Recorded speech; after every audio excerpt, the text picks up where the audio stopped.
bila patah je tulang pada satu bahagian pada badan kamu, tulang yang patah menjejaskan sistem rangka yang kamu dah belajar.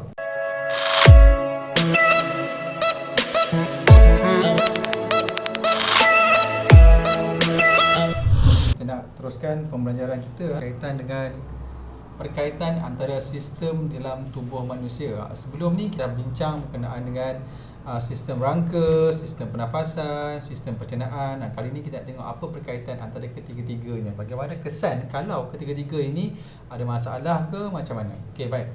Tubuh manusia terdiri daripada beberapa sistem. Antaranya adalah sistem rangka, sistem pernafasan, sistem pencernaan. Ada 3. Ya. Setiap sistem saling berkait antara satu sama lain untuk memastikan tubuh kita berfungsi dengan baik. Betul ya. Badan kita ni ada macam-macam sistem. Sistem rangka, sistem pernafasan, sistem pencernaan, yang mana ketiga-tiganya bekerjasama untuk menghasilkan satu sistem dalam tubuh badan kita yang supaya menjadikan kita kekal sihat. Kalau satu sistem ni ada masalah, ada problem, yang lain pun akan efek juga. Dia macam kereta lah kan. Macam kereta. Kereta ada enjin, ada tayar, ada wiper, ada sistem brake, ada sistem minyak dia. Kalau satu je problem kan, akan memberi kesan kepada keseluruhan kereta tersebut. Tengok ya. Sistem pernafasan. Sistem pernafasan mengangkut oksigen dan bergantung pada peredaran darah. Betul? Sistem pernafasan ni melibatkan oksigen dan karbon dioksida. Yang mana bila kita sedut oksigen, oksigen tu dibawa oleh darah. Darah ini bekerja menggunakan melalui sistem peredaran darah yang kamu dah belajar tempoh hari. Jadi sistem pernafasan dan sistem peredaran ini berkait rapat. Okay. Sistem pernafasan juga bergantung pada sistem peredaran darah untuk membantu menyingkirkan karbon dioksida dari tubuh. Okey, seperti yang saya sebutkan tadi lah, sistem pernafasan ini melibatkan oksigen dan karbon dioksida. Bila kita bernafas, oksigen masuk, darah akan bekerja untuk bawa oksigen ini ke seluruh tubuh badan kita. Okey, dan mengeluarkan karbon dioksida. Darah juga bawa menggunakan sistem peredaran darah. Sistem pernafasan bawa oksigen masuk, sistem peredaran darah bawa oksigen keluar. Jadi dua-dua ni bekerja sama. Sistem pernafasan bekerja sama dengan sistem peredaran darah. Terusnya sistem rangka. Sistem peredaran darah mengangkut oksigen dan nutrien kepada sistem rangka. Okey, kita sebagai maklumlah, darah bawa oksigen, bawa nutrien ke seluruh badan kita, kepada organ-organ dalam badan, kepada dalam tulang-tulang kita ni, dan sebab tu kita boleh membesar, ya. Okey, membesar, bawa tulang kita kuat, dia membawa nutrien, bawa kalsium, bawa magnesium, apa saja kita makan itu darah bawa mengalir ke seluruh tubuh badan kita. Jadi semua organ mendapat manfaat daripada sistem peredaran darah ni. Jadi dia memberi kesan juga kepada sistem rangka ni. Sistem rangka pula melindungi tubuh dan organ pernafasan dan peredaran darah seperti paru dan jantung. Okey, bila tulang kita dah kuat daripada nutrien darah dah bawa, tulang kita dah kuat, jadi tulang kita boleh melindungi organ-organ yang terlibat dalam sistem peredaran darah dan juga sistem pernafasan. Dia melindungi contohnya dalam kita punya rangka ni kan, dalam kita punya tulang rusuk ni, dalamnya ada paru-paru, ada jantung, ada organ-organ lain yang mana terlibat dalam sistem pernafasan dan juga sistem peredaran darah. Orang ni bekerjasama. Nampak tak? Sistem rangka, sistem pernafasan, sistem peredaran ni bekerjasama untuk bekerja bersama-sama agar kita sihat, kuat. Nampak tak? Terusnya, sistem pencernaan. Macam mana pula? Sistem pencernaan darah mengangkut oksigen kepada sistem pencernaan. Nampak tak? Sistem peredaran darah angkut oksigen kepada sistem pencernaan. Sistem pencernaan membekalkan nutrien kepada organ seperti jantung supaya dapat terus berfungsi dengan baik. Okey, sistem pencernaan ni, okey, darah dia bawa oksigen kepada sistem pencernaan. Lepas dia bagi kepada sistem pencernaan, contohnya usus, perut, usus kecil kita, hati, okey, dia bawa nutrien supaya dia orang sihat, dia orang boleh bekerja. Dan sistem pencernaan membekalkan nutrien kepada organ lain. Dia bagi balik nutrien-nutrien lain, dia proses makanan kamu semua, Dia bagi vitamin, bagi khasiat-khasiat makanan kepada organ-organ kita yang lain, jantung, paru-paru, dan supaya semua organ-organ ini dapat bekerja dengan baik. Jadi ketiga-tiga keempat-empat sistem ini bekerjasama untuk menghasilkan satu sistem dalam badan kita dengan baik. Nampak tak macam mana keempat-empat sistem ini bekerjasama ataupun ketiga-tiga ini bekerjasama antara satu sama lain. Okey, soalan dia kat sini. Adakah sistem peredaran darah dapat berfungsi dengan sendirinya? Boleh ke tak boleh? Jawapan dia kat sini. Sistem dalam tubuh manusia tidak dapat berfungsi secara sendiri. Memang tak boleh berfungsi secara sendiri. Dia macam kereta juga. Dia ada sistem brake, sistem minyak, sistem pemanduan, ada sistem macam-macam sistem dalam kereta. Kalau satu je problem, kereta tu tak dapat berfungsi dengan baik. Macam juga sistem dalam tubuh badan kita juga. Darah, sistem dalam tubuh kita ni tak boleh berfungsi secara sendiri. Sekiranya satu sistem ini gagal berfungsi,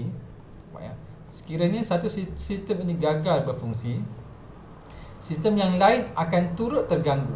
Tengok contoh yang first ni. Ketika tercekik makanan, ini dalaman badan kita, tengok. Situasi tercekik makanan mengganggu beberapa sistem di dalam tubuh manusia. Ni makanan yang tercekik ni, makanan yang tersangkut dekat sini. Apa yang berlaku? Sistem pencernaan dan sistem pernafasan. Dia ada kaitan ya. Bila kita makan tu, nak cernakan makanan tu, dia masuk dalam badan. Kalau tersangkut dekat tengah-tengah ni, dia akan mengganggu sistem pernafasan kita. Macam mana? Seseorang yang tercekik makanan akan menyebabkan sistem pencernaannya terganggu di bahagian esofagus. Esofagus ni kat tekak kita ni lah. Esofagus ni terdiri daripada sistem pencernaan. Dia tersangkut dekat sini. Ada seketul daging kat sini sangkut. Okey, apa yang berlaku? Makanan yang terperangkap di esofagus akan menghalang udara memasuki trakea. Tak boleh masuk dekat trakea ni. Udara tak boleh masuk, kamu nafas tak boleh masuk. Okey, dan sistem pernafasan akan terganggu dan mengalami kesukaran untuk bernafas. Kamu tak boleh bernafas lah. Okey, sistem pencernaan kamu terganggu, sistem pernafasan kamu juga akan turut terganggu. Situasi kedua pula kamu tengok, ketika tulang patah. Siapa-siapa yang pernah mengalami peristiwa tulang dia patah, dia tahulah. Macam saya pernah, okey, kesan dia. Okay. Tulang yang patah juga menjejaskan beberapa sistem dalam tubuh manusia. Bila patah je tulang pada satu bahagian pada badan kamu, okey, tulang yang patah menjejaskan sistem rangka yang kamu dah belajar. Okey, sistem rangka kamu tahu kan, tulang untuk keseimbangan, untuk bergerak apa semua kan. Okey, bila ganggu tulang ni, maknanya kamu punya sistem rangka kamu akan terganggu, keseimbangan kamu akan terganggu, kekuatan kamu akan terganggu, aktiviti kamu akan terganggu. Pada masa yang sama, tangan akan membengkak kerana pengaliran darah dalam sistem peredaran darah turut terganggu. Okey, bila kita patah ke ataupun terseliuh lah, itu bukan patah, terseliuh, tanganmu akan membengkak sebabkan ada urat-urat ataupun tulang yang tidak berada pada tempat dia, menyebabkan darah kamu tidak dapat mengalir dengan lancar. Maksudnya dia memberi kesan pada sistem peredaran darah kita. Okey, jadi sistem rangka punya masalah akan menjejaskan sistem peredaran darah kita. Sebab itu kadang-kadang kita rasa kebas, kita rasa bengkak bila tangan kita terseliuh kan, bengkak, biru, rasa berat. Itu kesan-kesan sebabkan sistem peredaran darah kita tidak lancar. Okey, itu kesan ya. Sistem rangka memberi kesan kepada sistem peredaran darah kita. Jadi apakah yang akan terjadi sekiranya sistem dalam tubuh badan kita tidak dijaga dengan baik? Kita ambil satu contoh. Dalam sistem badan kita banyak organ kan. Kita ambil satu contoh je sini, jantung. Jantung merupakan satu daripada organ yang penting dalam sistem peredaran darah. Kita dah belajar pada tajuk yang sebelumnya kan, sistem peredaran darah. Jantung ni fungsi dia mengepam darah untuk membawa darah ke seluruh badan. Okey, kalau dia ada salur darah kan, dia pam darah tu melalui salur darah. Okey, salur darah dalam jantung menjadi sempit akibat pembentukan plak daripada kolesterol berlebihan di dalam badan. Okey, nampak ni, ini jantung. Kat jantung ni ada salur darah. Ini salur darah ni senang nak bagi contoh pada kamu. Salur darah ni macam straw lah, straw besar kan, senang kamu sedut kan. Okey, cuba jadi kalau straw tu ada termasuk biji kacang lah kan. Air tu ada, tapi air yang masuk dalam mulut kamu tu sikit je kan, betul? Dia tersumbat. Macam tu dah salur darah yang tersumbat, yang mana dia tersumbat dengan pembentukan kolesterol, plak kolesterol di dinding-dinding salur darah ni. Mana datangnya kolesterol ni? Kolesterol ini, okey, kita tengok ya. Okey, kolesterol diperlukan untuk membantu bahagian badan seperti otak, kulit dan organ untuk berfungsi. Pengambilan kolesterol yang terlalu banyak berbahaya kepada tubuh. Dia akan membentukkan plak ni. Sebagai contohlah, badan kita perlukan, contohnya kolesterol tu badan kita perlukan 10 je lah jumlah dia. Tapi kamu makan banyak makanan yang mengandungi kolesterol, lemak, kan? Jadi badan perlu 10, yang masuknya ada 30, 20 lagi tu badan kita tak perlu. Jadi benda yang tak perlu, dia akan membentuk, dia akan pergi pada salur darah kita, membentuk plak, dia akan menyebabkan plak kita, akhirnya dia akan tersumbat salur darah ni. Bila makin tersumbat, okey, jantung kita akan mengepam dengan kuat. Macam kamu dah sedut dah, kamu akan sedut lebih kuat lagi. Macam tu dah kerja jantung ni, dia akan mengepam untuk mengalirkan darah melalui salur darah yang sempit tu. Jadi makin lama menyebabkan itu yang kadang-kadang sakit jantung. Jantung kita bekerja dengan kuat untuk melalui salur darah yang sempit tu. Jadi kalau makan lebih kolesterol, dia akan membentuk plak pada dinding salur darah tersebut. Okey, jadi penjagaan makanan sangat penting.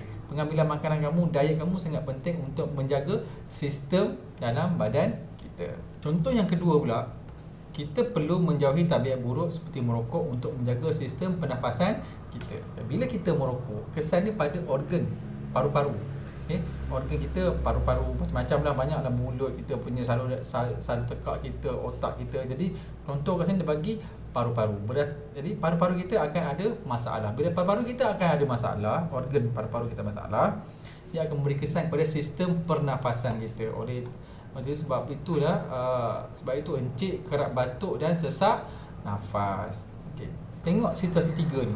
Mengapakah pemakaian alat pelindung seperti topik lidah penting dalam situasi ini? Bila kita tak pakai topik lidah, kita kemalangan, aksiden, tengkorak kita, sistem rangka kan yang menjaga otak kita yang paling penting dalam kepala ni akan mudah tercedera. Bila otak kita, rangka kita, sistem rangka kita terjejas, organ paling penting dalam kepala otak kita ni akan terjejas. Itu kaitan kenapa kita kena menjaga sistem rangka lah, terutamanya tengkorak kita lah. Jadi kena pakai topik lidah lah. Okey. Situasi 4. Bagaimanakah amalan seperti meminum air secukupnya boleh menjaga sistem pencernaan kita? Kita digalakkan minum 12 gelas sehari kan. Sebab apa? Sebab untuk menjaga sistem pencernaan kita. Aduh, saya sembelit. Sebab tu kalau kamu rasa susah untuk buang air, mengalami masalah sembelit, banyakkanlah meminum air untuk membantu kamu mengelakkan daripada terus sembelit. Okey, jadi soalan dia, mengapakah penjagaan sistem dalam tubuh manusia penting? Ya, setelah semua yang kita dah bincang tadi tu, ia penting kerana untuk memastikan tubuh badan kita sentiasa berfungsi dengan baik. Itu secara overallnya lah, dan kamu boleh bagi jawapan-jawapan kamu yang berkaitan antara penjagaan sistem tubuh badan yang baik ni. Okay? Jadi kalau kamu ada jawapan yang lain, kamu boleh share lah dekat komen video ni. Mengapakah penjagaan sistem dalam tubuh manusia ni sangat penting. Okay? Tulis komen kat bawah.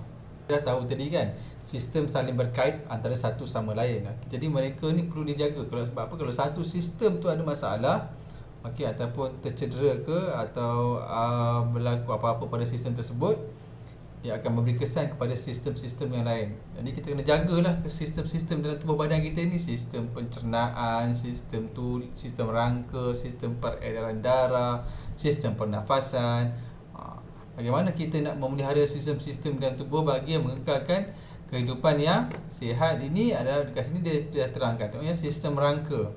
Okey, mudah saja untuk kita jaga sistem rangka kita. Yang pertama sekali adalah caranya adalah kita mengambil makanan yang kaya dengan kalsium. Okey, sebab apa?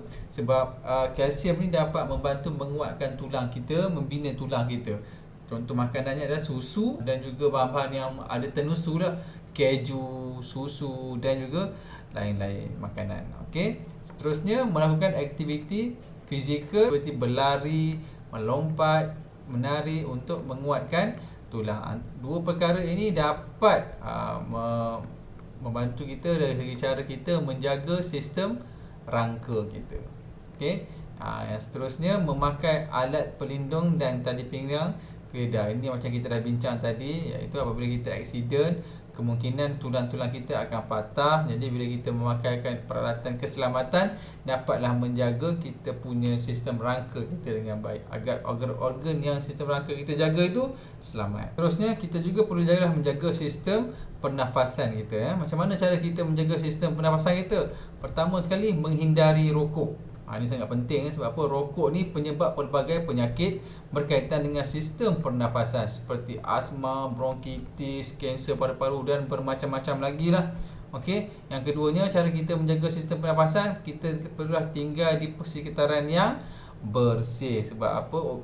Persekitaran yang bersih mengandungi udara yang bersih. Jadi kita akan menghirup udara-udara yang bersih sahaja. Bila udara bersih kita hirup, pernafasan kita pun akan lebih sihat. Persekitaran yang bersih tanpa pencemaran udara mengurangkan risiko penyakit berkaitan dengan sistem pernafasan.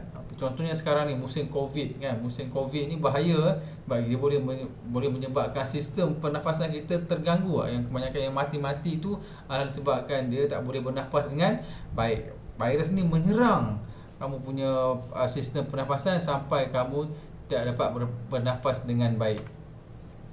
Amalan membasuh tangan dengan kerap, menggunakan sabun dan air, pencuci tangan. Elakkan menyentuh mulut dan hidung tanpa membasuh tangan terlebih dahulu, kerana bakteria atau virus pada tangan dapat memasuki sistem pernafasan kita dan mengakibatkan penyakit seperti COVID-19 ni. Jadi hati-hatilah sekarang ni musim-musim COVID, kamu kena menjagalah persekitaran kamu, basuh tangan dengan kerap. Seterusnya, sistem peredaran darah. Macam mana kita memastikan sistem peredaran kita sentiasa terpelihara? Yang pertama sekali, kita kurangkan pengambilan makanan yang mengandungi lemak dan kandungan gula yang tinggi. Contohnya diet lah ya. Pengambilan makanan yang mengandungi lemak dan berlebihan akan menyebabkan kolesterol berkumpul dalam salur darah, seperti yang saya dah terang tadi lah. Okey, ini salur darah kita, ini sel darah, ini plak kolesterol ini. Ini yang kita tak nak ni. Dia akan menyebabkan salur darah ni akan semakin menyempit dan menyukarkan pergerakan darah dalam salur darah. Jadi kita elakkan benda ni, kita kena kurangkan pengambilan makanan yang bergula dan juga mengandungi lemak yang tinggi. Akhir sekali, kita kena sentiasa bersenam lah. Sebab apa? Dengan cara bersenam inilah dapat memastikan jantung kita terus kuat dan juga darah kita berjalan dengan lancar. Yang terakhir sekali, macam mana cara kita memastikan sistem pencernaan kita sentiasa terpelihara? Kita makan makanan yang kaya dengan serat. Rupa-rupanya makan makanan yang kaya dengan serat seperti sayur-sayur, buah, bijirin untuk memudahkan proses penyingkiran tinja, supaya kamu punya proses pencernaan lebih lancar lagi untuk kamu membuang air besar lah. Okey, akhir sekali, minum air dengan secukupnya. Ini yang perlu ya. Kita disarankan untuk meminum 12 gelas air sehari untuk memastikan badan kita sentiasa sihat dan juga sistem pencernaan kita sentiasa sihat dan juga sistem pencernaan kita lancar. Okey, itu saja untuk kali ini berkenaan dengan sistem di dalam tubuh badan manusia. Jumpa lagi pada video yang akan datang dan sentiasa kekal sihat. Assalamualaikum warahmatullahi wabarakatuh.